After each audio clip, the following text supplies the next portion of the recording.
Cassandra Walker Suggs, back to you reading from my book, Becoming Myself, a self-esteem book for young people. The chapter today is worry. A lot of us are worrying right now with everything that's going on with the COVID-19, but I have some encouraging words for you. I used to have nightmares about my parents dying suddenly. I don't know why I had these nightmares, but I do know they were terrifying. When I was about 12 years old, I met a boy who had lost both of his parents in a car accident.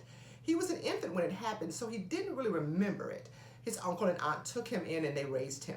They had 2 daughters of their own, and a boy fit in very nicely. My mother and father knew his parents before they died, so I often wondered, how did he deal with not having parents?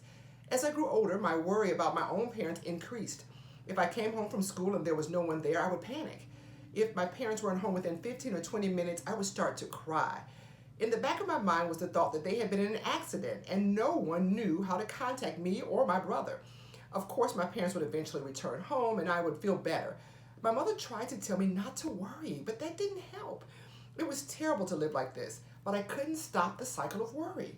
One day my mother said to me, when I was a little girl, my mother told me that none of us can add another day to our lives by worrying. It doesn't solve any situation or problem. It only creates more problems. You have to come up with your own solution. Worry can cause you to go out of your mind with fear, which is what I almost did. I tried to apply what my grandmother had told my mother, and actually it did work. Instead of worrying about my parents, I would clean up the house or do homework, anything to keep my mind off the fact that they weren't home yet. Before I knew it, they had arrived home safely. So here's my footnote. Sometimes our worst fears become reality. We worry about someone and that person does die or is injured. But worrying did not cause the problem and it doesn't solve anything. You will still have to deal with that situation. You still need to focus your mind on healthy thoughts. As someone once said, 95% of what we worry about never comes to pass. And the other 5% we have no control over anyway. So here's some tips that may help you avoid worrying. Number 1, write down what's worrying you.